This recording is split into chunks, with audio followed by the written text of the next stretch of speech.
Selamat siang kelas 9. Pada video pembelajaran yang lalu, kita sudah membahas tentang sistem reproduksi pada manusia. Kali ini kita akan membahas sistem reproduksi pada tumbuhan dan hewan.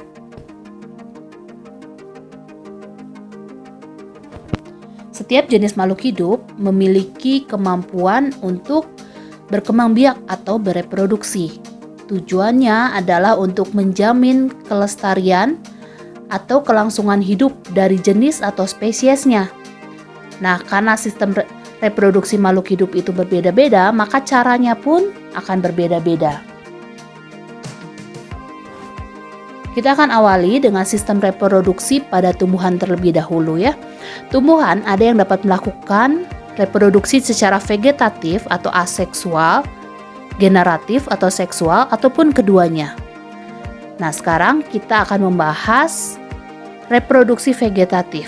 Reproduksi vegetatif adalah cara reproduksi tanpa didahului oleh peleburan antara sel kelamin jantan dengan sel kelamin betina.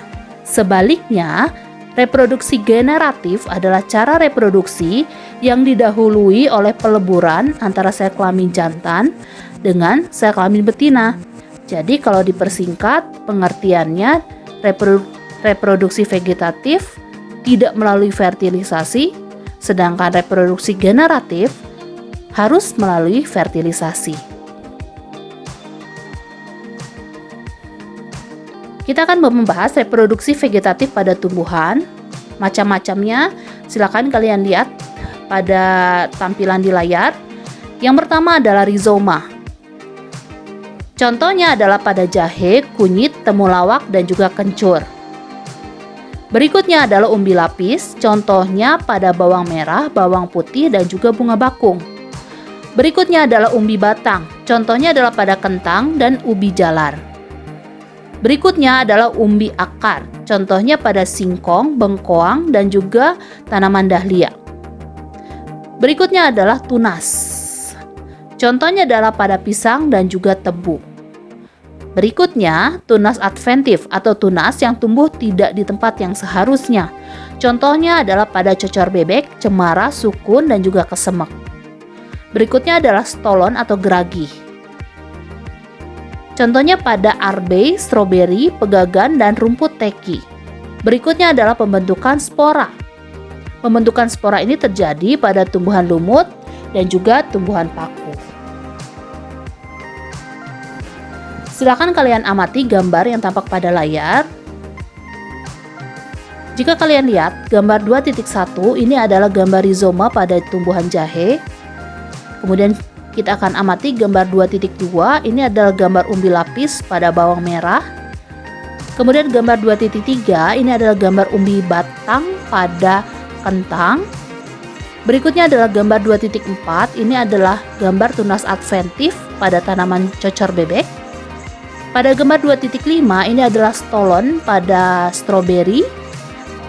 Kemudian terakhir adalah gambar 2.6. Ini adalah gambar spora pada tumbuhan lumut. Gambar ini bisa kalian amati. Kalau kurang jelas bisa kalian amati di buku cetak kalian ya. Kita akan lanjutkan reproduksi generatif pada tumbuhan berbiji. Reproduksi generatif atau seksual pada tumbuhan tingkat tinggi, contohnya terjadi pada tumbuhan biji tertutup atau Angiospermae.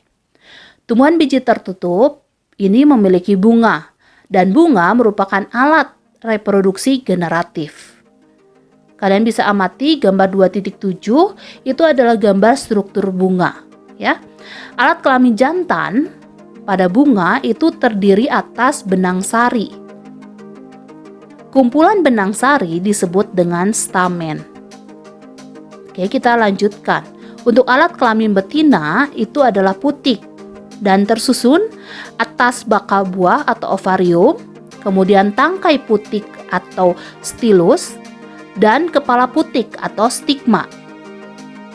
Gambar ini juga ada di buku cetak kalian, silakan kalian amati. Kita akan lanjutkan ke tugas. Materi hari ini saya cukupkan sampai di sini. Kita akan lanjutkan ke tugas biologi yang keempat.